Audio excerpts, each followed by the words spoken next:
नमस्कार, हमारे एगनू audio books channel पर आपका स्वागत है। इंदिरा गांधी राष्ट्रीय मुक्त विश्वविद्यालय, school of continuing education SOCE, diploma in early childhood care and education DIS, Hindi. DIS 2 बाल स्वास्थ्य एवं पोषण, रिवाइज्ड। खंड 1 पोषण और स्वास्थ्य, एक परिचय। इकाई 3 स्वास्थ्य के सूचक 3.1 प्रस्तावना। इस खंड की इकाई 2 में आपने स्वास्थ्य की संकल्पना के बारे में पढ़ा है। अब स्वास्थ्य शब्द की व्याख्या केवल व्यक्ति को रोग का होना या ना होना तक ही सीमित नहीं है, बल्कि यह शब्द व्यक्ति के शारीरिक, सामाजिक या मानसिक रूप से स्वस्थ होने को भी व्यक्त करता है। स्वास्थ्य के शारीरिक घटक की देखभाल चिकित्सीय देखभाल व पौष्टिक आहार द्वारा की जाती है। पोषण से क्या अभिप्राय है, यह आप इस खंड की इकाई 1 में पहले ही पढ़ चुके हैं। स्वास्थ्य का सामाजिक व मानसिक घटक व्यक्ति की उसके परिवेश के साथ अंतःक्रिया से निर्धारित होता है। परिवेश में परिवार, आस पड़ोस तथा समाज शामिल हैं, लेकिन किसी व्यक्ति या समुदाय के स्वास्थ्य की स्थिति के संबंध में प्रत्येक व्यक्ति का अपना अपना दृष्टिकोण होगा। अतः स्वास्थ्य के विभिन्न घटकों के निर्धारण को वस्तुनिष्ठ ऑब्जेक्टिव रूप देने के लिए हमें उनको मापना जरूरी है। ये माप व्यक्ति या समुदाय के स्वास्थ्य की स्थिति को दर्शाते हैं। यही माप स्वास्थ्य के सूचक कहलाते हैं। इस इकाई में हम इन सूचकों के बारे में विस्तार से चर्चा करेंगे। उद्देश्य, इस इकाई को पढ़ने के बाद आप कुछ स्वास्थ्य सूचकों का वर्णन कर पाएंगे, भारत में स्वास्थ्य की स्थिति का वर्णन कर पाएंगे, राष्ट्रीय स्वास्थ्य नीति के महत्वपूर्ण घटकों का वर्णन कर सकेंगे और भारत में स्वास्थ्य देखभाल वितरण पद्धति की रूपरेखा प्रस्तुत कर पाएंगे। 3.2 स्वास्थ्य के सूचक। सूचक किसी स्थिति के संकेत मात्र होते हैं या उस स्थिति का प्रतिबिंब होते हैं। स्वास्थ्य के सूचक वे चर वेरिएबल्स हैं जो कि स्वास्थ्य के बदलते हुए स्तर में परिवर्तनों को मापने में सहायक होते हैं। उदाहरण के लिए, जब हम ये कहते हैं कि किसी गांव में सन 2000 और 2010 में मरने वालों की संख्या क्रमशः 15 और 20 थी, तब हमें यह मालूम चलता है कि 2010 में अधिक मौतें हुई। परंतु जब हम मृत्यु को स्वास्थ्य सूचक के रूप में प्रयोग करते हैं तो हमें मालूम चलता है कि वास्तव में समय के साथ साथ मृत्यु दर कम हुई है। इसे अच्छी तरह समझने के लिए आइए इसी उदाहरण को पुनः देखें। सन 2010 में 3000 जनसंख्या वाले एक गांव में 15 लोगों की मृत्यु हुई। आसपास के शहर की आबादी बढ़ने से गांव की जनसंख्या बढ़ गई तथा सन 2010 में जब जनसंख्या 5000 हो गई थी तो मरने वालों की संख्या 20 हो गई। इस तरह यदि हम मृत्यु को दर के रूप में मापते हैं तो मृत्यु दर में वस्तुतः गिरावट आई है। ये बेहतर होगा कि अगर हमारे पास केवल एक ही सूचक हो जो हमें व्यक्ति के स्वास्थ्य के बारे में बता सके, परंतु यह संभव नहीं है क्योंकि आप जानते हैं कि स्वास्थ्य बहुआयामी है। अतः स्वास्थ्य का आंकलन करते हुए किसी निष्कर्ष पर पहुंचने के लिए हमें स्वास्थ्य के विभिन्न आयामों को मापना होगा। आमतौर पर प्रयुक्त होने वाले सूचकों को निम्नानुसार वर्गीकृत किया गया है। मृत्यु सूचक मोर्टालिटी इंडिकेटर्स, रुग्णता अस्वस्थता सूचक मॉर्बिडिटी इंडिकेटर्स, अपंगता दरें डिसेबिलिटी रेट्स।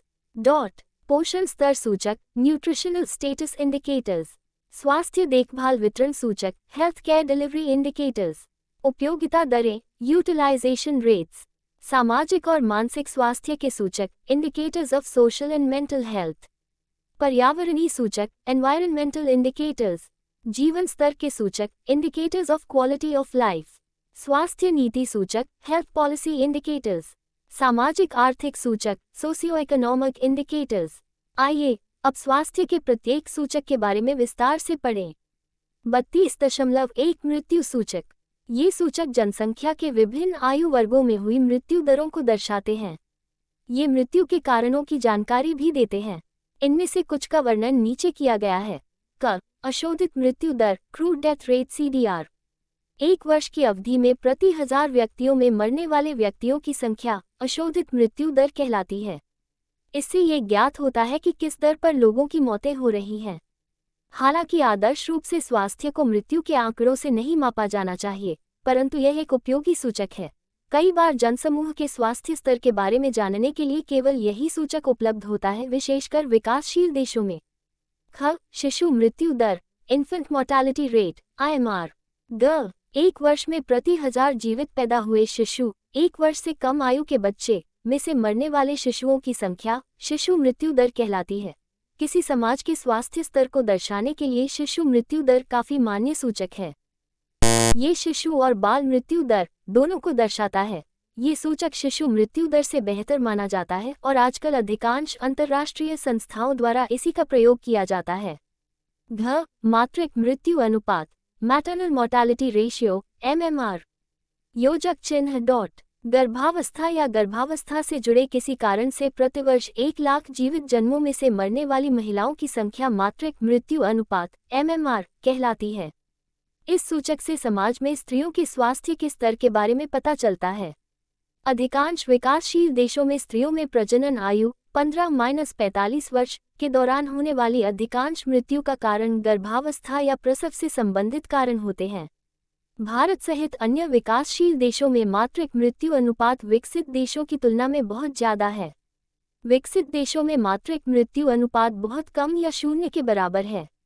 ग रोग विशिष्ट मृत्यु, डिजीज स्पेसिफिक मोर्टालिटी 3.2.2। ये किसी विशिष्ट रोग जैसे हृदय समस्या या कैंसर इत्यादि के कारण मरने वाले लोगों की संख्या को दर्शाता है। जन्म के समय प्रत्याशित जीवन अवधि या जीवन प्रत्याशा, लाइफ एक्सपेक्टेंसी ऑफ बर्थ। जन्म के समय प्रत्याशित जीवन अवधि किसी जनसंख्या में मौजूदा आयु विशिष्ट मृत्यु दर, current age specific mortality rates के आधार पर उस जनसंख्या में पैदा हुए लोग औसतन कितने वर्ष जीवित रहेंगे के रूप में परिभाषित की जाती है। ये सूचक स्त्रियों व पुरुषों दोनों के लिए अलग अलग निकाला जाता है। जन्म के समय प्रत्याशित जीवन अवधि में वृद्धि जनसंख्या के स्वास्थ्य स्तर में उन्नति को इंगित करती है। सामान्य रूप से यह सामाजिक आर्थिक विकास का अच्छा सूचक है। चूंकि यह सूचक दीर्घकालिक उत्तरजीविता के बारे में बताता है, अतः इसे सकारात्मक स्वास्थ्य सूचक माना जा सकता है। रुग्णता अस्वस्थता सूचक, मृत्यु सूचक समुदाय में खराब स्वास्थ्य अस्वस्थता की व्याप्ति को नहीं दर्शाते। उदाहरण के लिए, मृत्यु सूचक यह नहीं दर्शाते कि किसी समुदाय में गठिया, गलगन या मानसिक रोग कितना व्याप्त है। रुग्णता का अर्थ है खराब स्वास्थ्य या बीमारी। रुग्णता सूचक किसी जनसंख्या के स्वास्थ्य स्तर को दर्शाने में मृत्यु सूचकों से प्राप्त आंकड़ों के पूरक होते हैं। आप इस बात से सहमत होंगे कि समुदाय की स्थिति को बताने के लिए केवल ये तथ्य पर्याप्त नहीं है कि रोगों के कारण कितने लोग मर रहे हैं, बल्कि विभिन्न रोगों से कितने लोग ग्रस्त हैं, ये बताना बहुत जरूरी है। इसको मापने के कई तरीके हैं, जिनमें से एक है एक विशिष्ट समय अवधि में रोग के कितने नए मामले सामने आए, कितने लोग स्वास्थ्य केंद्र या अस्पताल के बाह्य रोगी विभाग OPD में आते हैं या कितने लोग काम पर या स्कूल में नहीं आते। इन सब के बारे में पता लगाकर हम रुग्णता दर को माप सकते हैं। 3.2.3 अपंगता दरें। जब हम कहते हैं कि अमुक व्यक्ति स्वस्थ है, तो इसका तात्पर्य है कि वो अपनी रोजमर्रा की जिंदगी से संबंधित सभी क्रियाएं कर पाने में समर्थ है। परंतु जब व्यक्ति बीमार पड़ जाता है, तो वो किसी शरीर क्रियात्मक, फिजियोलॉजिकल या मनोवैज्ञानिक, साइकोलॉजिकल समस्या से ग्रस्त होता है और इस कारण वो कुछ सामान्य क्रियाएं करने में असमर्थ हो जाता है। दूसरे शब्दों में वो व्यक्ति अपंग हो जाता है। अब यह निरंतर महसूस किया जा रहा है कि इसका पूर्वानुमान होना चाहिए कि हम कितने वर्ष अपंगतामुक्त जीवन जी सकते हैं। इसी के लिए सुलीवन सूचकांक सलिवन इंडेक्स तैयार किया गया है। सुलीवन सूचक एक उन्नत स्वास्थ्य सूचक माना जाता है। 3.2.4 पोषणात्मक स्तर सूचक। इकाई 1 में आपने पढ़ा कि पोषणात्मक स्तर अच्छे स्वास्थ्य की बुनियाद है। स्वास्थ्य के आकलन के लिए निम्नलिखित महत्वपूर्ण पोषणात्मक स्तर सूचकों का प्रयोग किया जाता है। क शालापूर्ण बच्चों का आयु के अनुरूप वजन, आयु के अनुरूप कद और मध्य बाह की परिधि का माप। आयु के अनुरूप कम वजन अपेक्षाकृत तत्कालीन कारण कुपोषण का सूचक है, जबकि कद छोटा होना चिरकालिक व दीर्घकालिक क्रॉनिक लॉन्ग टर्म पोषणात्मक वंचन अभाव से जुड़ा है। ख कम जन्म भार की व्याप्ति दर। 2500 ग्राम से कम जन्म भार वाले बच्चे को कम जन्म भार वाला बच्चा, low birth weight baby LBW baby माना जाता है। यदि किसी समुदाय में माताओं का पोषणात्मक स्तर निम्न होगा, तब कम जन्म भार वाले बच्चों का अनुपात ज्यादा होगा। 3.2.5 स्वास्थ्य देखभाल वितरण सूचक। स्वास्थ्य देखभाल वितरण प्रणाली में 3 कारक सम्मिलित हैं: स्वास्थ्य जनशक्ति हेल्थ मैनपावर, स्वास्थ्य संबंधी आधारभूत ढांचा संरचना हेल्थ इंफ्रास्ट्रक्चर तथा जनसंख्या। अतः इन 3 वर्गों के विभिन्न घटकों को मिलाकर विभिन्न सूचक निर्मित किए जा सकते हैं। उदाहरण के लिए डॉक्टर जनसंख्या अनुपात, डॉक्टर नर्स अनुपात प्रति स्वास्थ्य केंद्र पर आश्रित जनसंख्या अस्पताल के प्रति बिस्तर पर रोगी संख्या, एक प्रशिक्षित जन सहायिका पर आश्रित जनसंख्या आदि।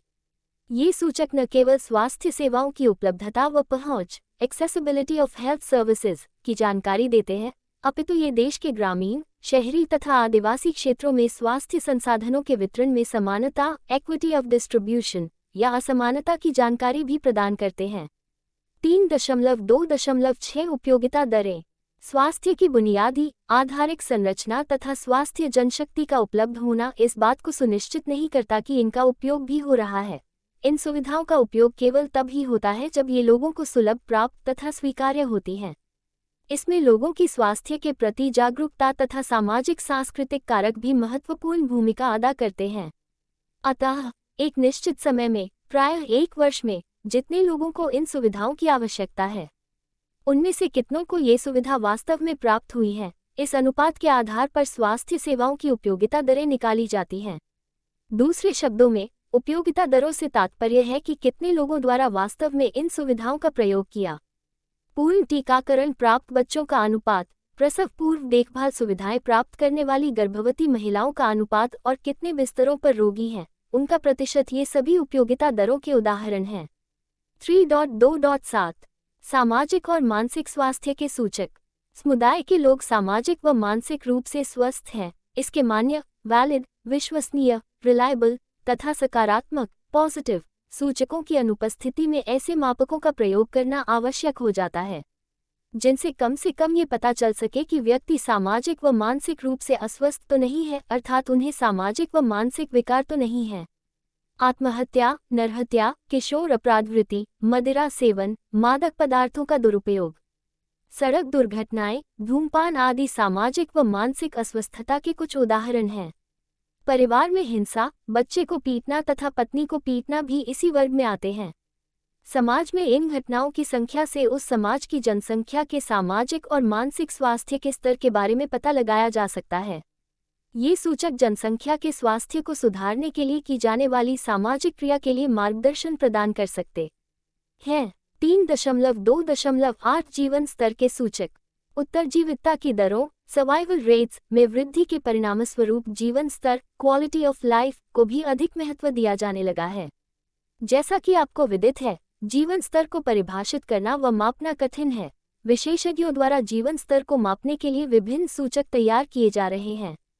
सबसे अधिक प्रचलित सूचक है जीवन सूचकांक की भौतिक गुणवत्ता, physical quality of life index poly. इसमें 3 कारकों को सम्मिलित किया जाता है: शिशु मृत्यु दर, 1 वर्ष की आयु में प्रत्याशित जीवन अवधि, life expectancy at the age of 1 year, तथा साक्षरता दर। PQLI को 0-100 के पैमाने पर मापा जाता है। प्रत्येक देश का लक्ष्य है 100 PQLI प्राप्त करना। जीवन की गुणवत्ता के स्तर को मापने के लिए कई अन्य सूचकांक और ज़्यादा व्यापक बेहतर सूचकांक निर्मित करने के प्रयास किए जा रहे हैं। 3.2.9 सामाजिक आर्थिक सूचक।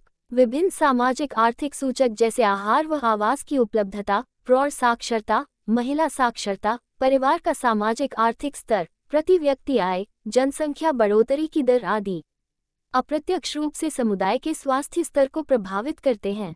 यद्यपि अलग अलग समाजों में इन चरों को अलग अलग समाज के स्वास्थ्य स्तर पर काफी प्रभाव डालते हैं, महत्व दिया जाता है, परंतु ये अन्य सूचकों में पर्यावरणीय सूचक और स्वास्थ्य नीति सूचक शामिल हैं।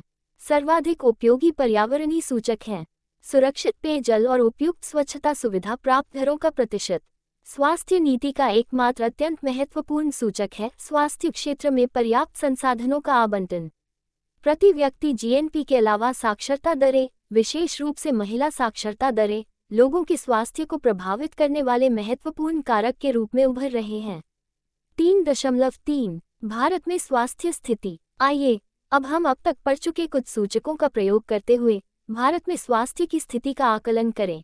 इसके लिए जनांकिकीय, डेमोग्राफिक, मृत्यु, मोर्टालिटी तथा रुग्णता, मोर्बिडिटी प्रोफाइल तथा स्वास्थ्य देखभाल सुविधाओं व कर्मचारियों की उपलब्धता का पता लगाना होगा। 3.3.1 जनांकिकीय प्रोफाइल, डेमोग्राफिक प्रोफाइल। भारत विश्व का दूसरा सबसे अधिक जनसंख्या वाला देश है। हमारे देश में जन्म दर मृत्यु दर से अधिक है, हालांकि ये दोनों दरें उत्तरोत्तर घट रही हैं। वास्तव में जन्म दर उतनी नहीं घट रही है जितनी मृत्यु दर। अतः जनसंख्या निरंतर बढ़ रही है।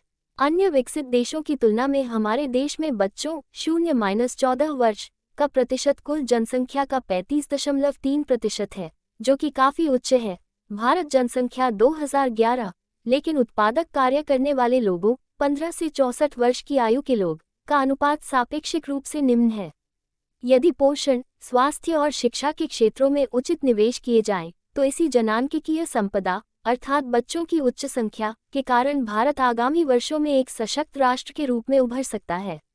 कुछ जनांकिकीय ब्यौरे आगे तालिका 3.1 में दिए गए हैं। तालिका 3.1 भारत में जनांकिकीय सूचना का सारांश। विवरण के लिए स्क्रीन को देखें। 3.3.2 मृत्यु प्रोफाइल। पिछले कुछ दशकों में भारत में मृत्यु प्रोफाइल के स्वरूप में भारी परिवर्तन हुए हैं। वर्ष 2000 तक सबके लिए स्वास्थ्य के लक्ष्य की प्राप्ति के लिए किए गए प्रयासों के कारण तथा मातृत्व व बाल स्वास्थ्य सेवाओं को महत्व देने के कारण बाल मृत्यु तथा रुग्णता दर childhood mortality and morbidity rate, विशेषकर शिशु मृत्यु दर में कमी आई है। सन 2011 में शिशु मृत्यु दर 44 थी, जो मृत्यु दर में गिरावट को दर्शाता है। केरल में शिशु मृत्यु दर न्यूनतम यानी कि 12 भारत जनगणना 2011 थी। प्रत्याशित जीवन अवधि में भी उत्तरोत्तर वृद्धि हुई है, जो वर्ष 2016 के आंकड़े के अनुसार बढ़कर पुरुषों के लिए 67.109 वर्ष और महिलाओं के लिए 70.1 वर्ष हो गई है। विश्व बैंक 2019। बच्चों में अतिसार, खसरे, नवजात टेटनस जैसे रोगों के कारण होने वाली मृत्यु की संख्या में काफी कमी आई है। 3.3.3 रुग्णता प्रोफाइल। भारत में जीवन प्रत्याशा में वृद्धि के कारण वृद्ध लोगों की संख्या में वृद्धि हुई है तथा चिरकालिक रोग से ग्रस्त जनसंख्या में भी वृद्धि हुई है। हालांकि चेचक और पोलियो जैसे कुछ संचरणीय रोगों पर नियंत्रण पा लिया गया है, लेकिन तपेदिक, HIV, एड्स, अतिसार, मलेरिया और अन्य रोगाणुजनित रोग जनसंख्या में कुल रोग के बोझ को निरंतर बढ़ा रहे हैं। कुल मृत्यु में से आधी से ज्यादा मौतों के लिए चिरकालिक या असंक्रामक रोग उत्तरदायी हैं।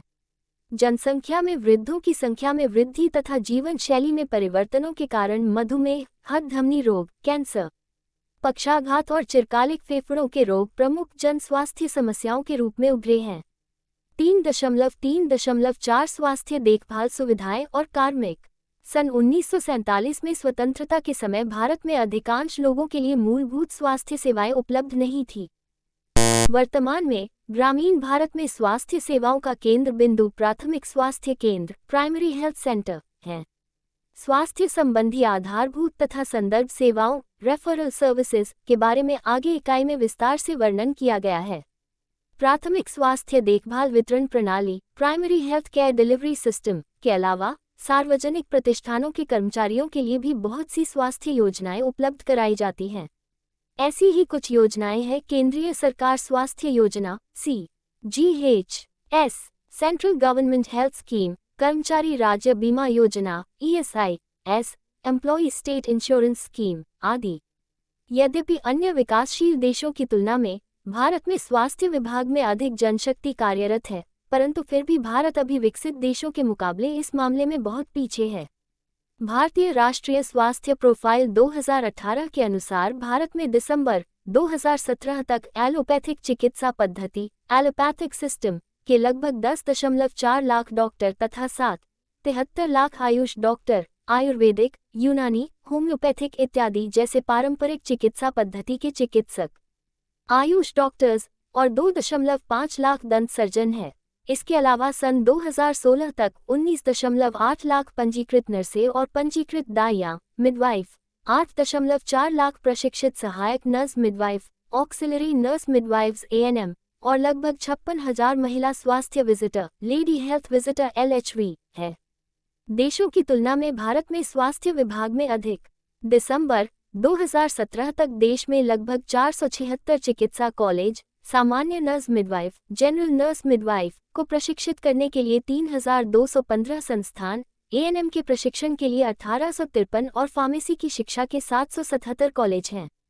सन 2017 तक भारत में प्राथमिक स्वास्थ्य केंद्रों PHCS, सामुदायिक स्वास्थ्य केंद्रों कम्युनिटी हेल्थ सेंटर्स CHCS और उपकेंद्रों सब सेंटर्स की संख्या क्रमशः 25,850, 5,629 और 1.56 लाख थी। राष्ट्रीय स्वास्थ्य प्रोफाइल 2018। 3.4 स्वास्थ्य देखभाल सेवाएं। मूलभूत संकल्पनाएं। देश में स्वास्थ्य की स्थिति और जनसंख्या की स्वास्थ्य देखभाल जरूरतों का पता लगाने के पश्चात अगला चरण है स्वास्थ्य देखभाल सेवाओं का वितरण करना। आइए जानें कि लोगों को हम स्वास्थ्य देखभाल सेवाएं कैसे प्रदान करते हैं। हमारे देश में लोगों को स्वास्थ्य देखभाल सेवाएं किस प्रकार उपलब्ध कराई जाती हैं, ये जानने से पहले स्वास्थ्य देखभाल वितरण की बुनियादी संरचना को प्रभावित करने वाली कुछ मूलभूत संकल्पनाओं को समझना आवश्यक है। इस भाग में सबसे पहले हम स्वास्थ्य देखभाल के स्तर तथा स्वास्थ्य टीम की संकल्पना, हेल्थ टीम कॉन्सेप्ट, से अवगत होंगे। सन 2000 तक सभी के लिए स्वास्थ्य के लक्ष्य के तात्पर्य को जानेंगे तथा प्राथमिक स्वास्थ्य देखभाल के अर्थ को समझेंगे। 3.4.1 स्वास्थ्य देखभाल के स्तर। स्वास्थ्य देखभाल सेवाएं प्रायः 3 स्तरों पर संगठित होती हैं: प्राथमिक, द्वितीयक तथा तृतीयक। प्रत्येक स्तर पर यदि आवश्यक हो तो रोगी को उससे अगले स्तर की देखभाल सेवाओं के लिए भेजा रेफर जाता है। आइए स्वास्थ्य सेवाओं के प्रत्येक स्तर के बारे में विस्तार से जानें। प्राथमिक देखभाल स्तर। यह व्यक्ति तथा स्वास्थ्य प्रणाली के बीच संपर्क का प्रथम स्तर है, जहां व्यक्ति को अनिवार्य स्वास्थ्य सेवाएं प्रदान की जाती हैं।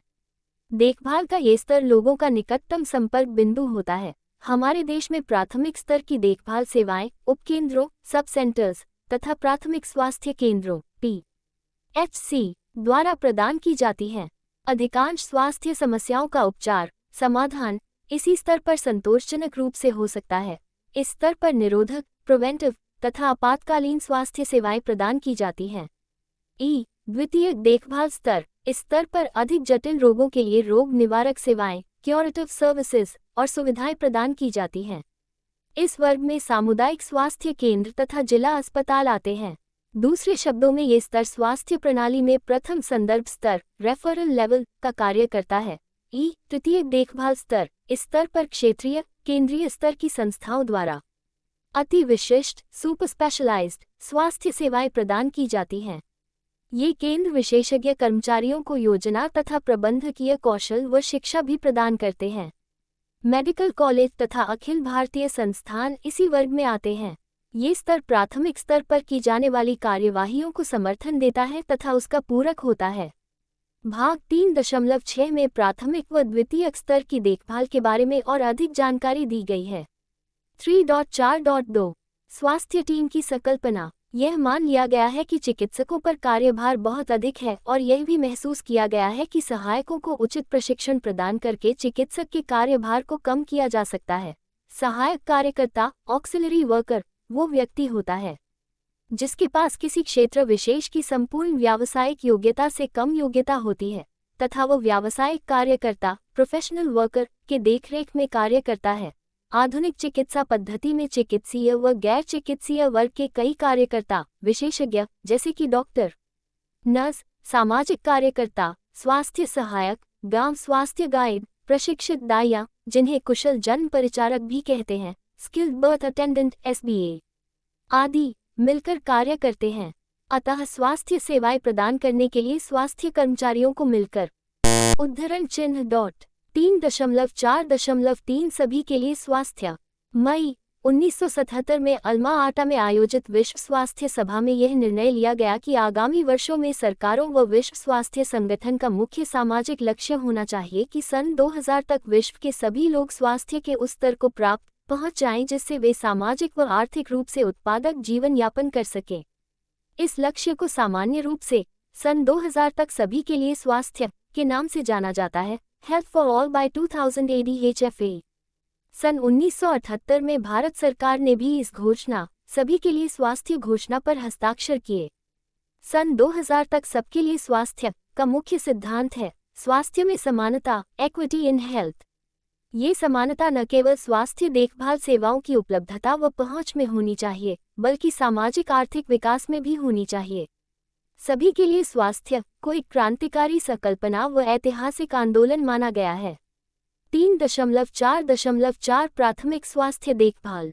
अल्मा आटा घोषणा में प्राथमिक स्वास्थ्य देखभाल प्राइमरी हेल्थ केयर को किसी भी देश की स्वास्थ्य प्रणाली का केंद्र बिंदु बताया गया जिसके माध्यम से सभी को अनिवार्य स्वास्थ्य देखभाल उपलब्ध कराई जा सकती है।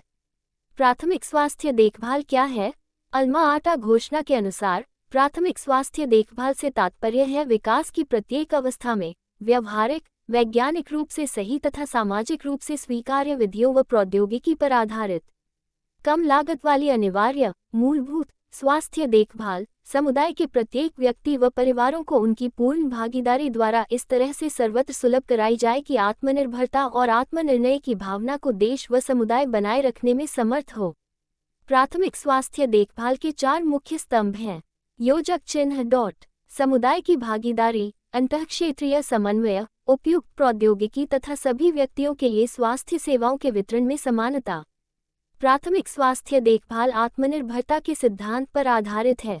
इस सिद्धांत को इस प्रकार भी व्यक्त किया जा सकता है कि लोगों का स्वास्थ्य उनके अपने हाथ में सौंपना। अल्मा आटा की घोषणा के अनुसार प्राथमिक स्वास्थ्य देखभाल के अंतर्गत संवर्धक, प्रमोटिव, रोकथाम, प्रिवेंटिव, रोग निवारक, उपचारात्मक, क्यूरेटिव तथा पुनर्वास, रिहेबिलिटेशन की सुविधाएं व सेवाएं प्रदान की जानी चाहिए और इस देखभाल के अंतर्गत कम से कम निम्नलिखित सेवाएं अवश्य होनी चाहिए। विद्यमान स्वास्थ्य समस्याओं व उनकी रोकथाम और नियंत्रण के तरीकों के बारे में शिक्षा तथा जागरूकता।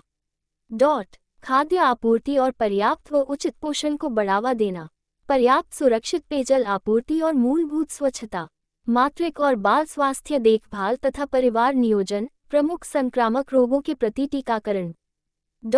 स्थानिक रोगों, एंडेमिक डिजीजेस की रोकथाम और नियंत्रण, सामान्य बीमारियों और चोटों का उचित उपचार तथा अनिवार्य दवाइयों की व्यवस्था, उपलब्धता।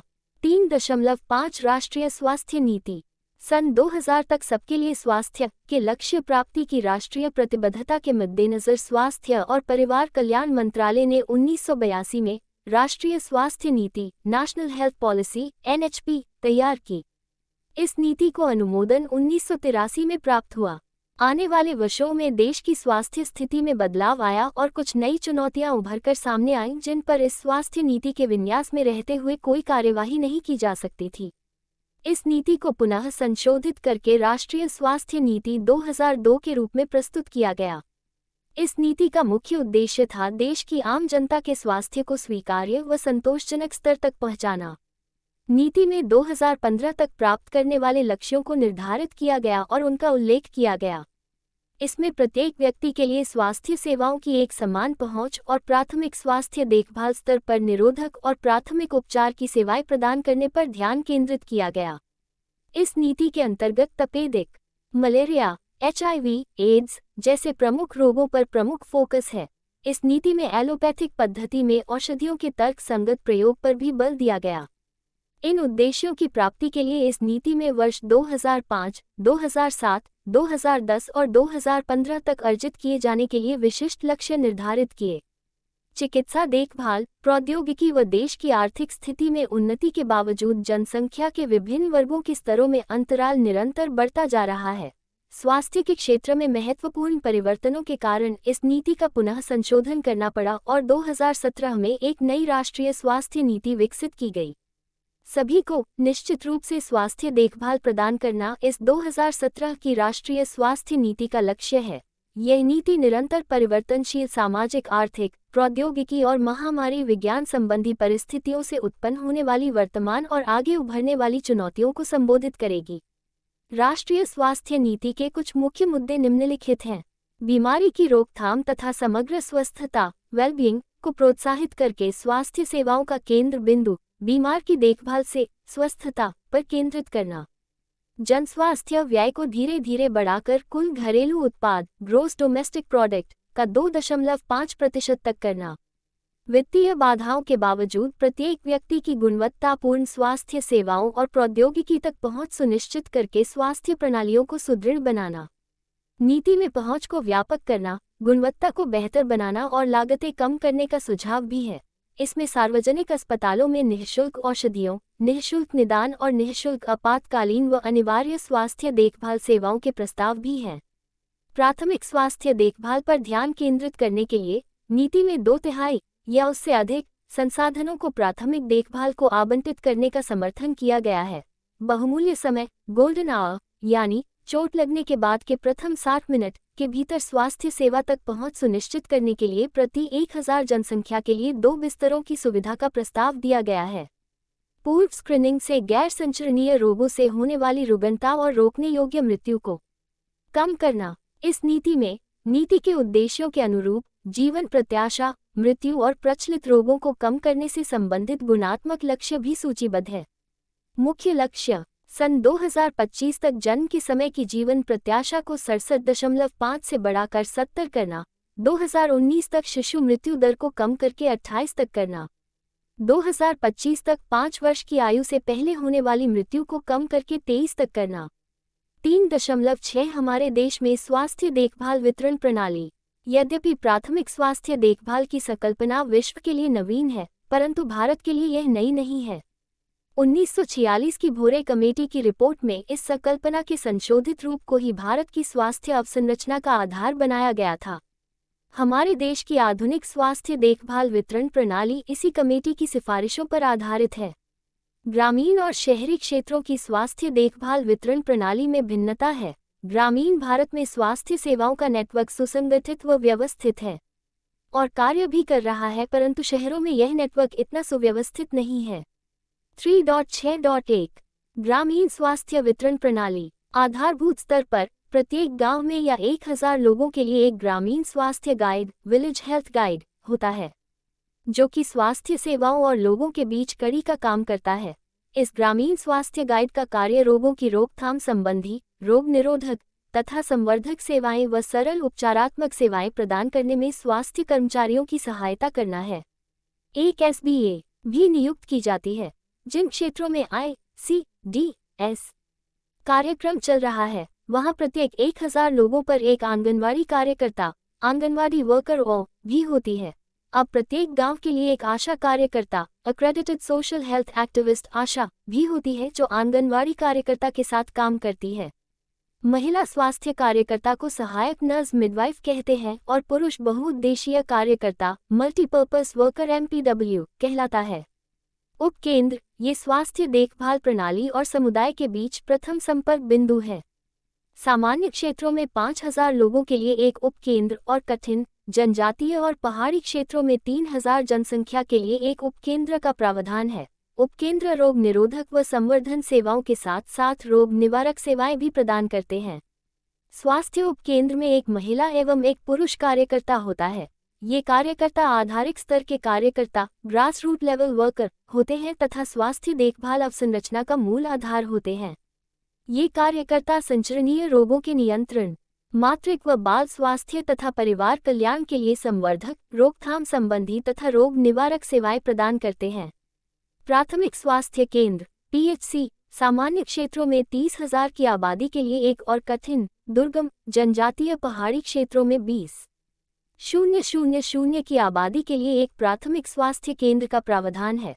PHC द्वारा OPD, 24 घंटे आपातकालीन सेवाएं, संदर्भ सेवाएं, रेफरल, अंतरंग रोगी सेवाएं, 6 बिस्तर वितरण सेवाएं, मूलभूत प्रयोगशाला जांच सेवाएं, ऑपरेशन थिएटर कुछ मामलों के लिए तथा राष्ट्रीय स्वास्थ्य कार्यक्रमों से जुड़ी सेवाएं प्रदान की जाती हैं। कुछ PHC में 7 दिन 24 घंटे सेवाएं उपलब्ध होती हैं। PHC 6 उपकेंद्रों को सहायता प्रदान करने के साथ साथ CHC तथा अन्य जिला, उप जिला स्तरीय सार्वजनिक अस्पतालों को भी मामले रेफर करता है। एक प्राथमिक स्वास्थ्य केंद्र में औसतन 2 या 3 डॉक्टर, जिन्हें चिकित्सा अधिकारी, मेडिकल ऑफिसर MO कहते हैं, होते हैं। इनमें से एक महिला चिकित्सा अधिकारी होती है। एक चिकित्सा अधिकारी केंद्र का प्रभारी होता है तथा यदि संभव हो तो देशी पारंपरिक चिकित्सा पद्धति की डिग्री प्राप्त एक चिकित्सा अधिकारी होता है।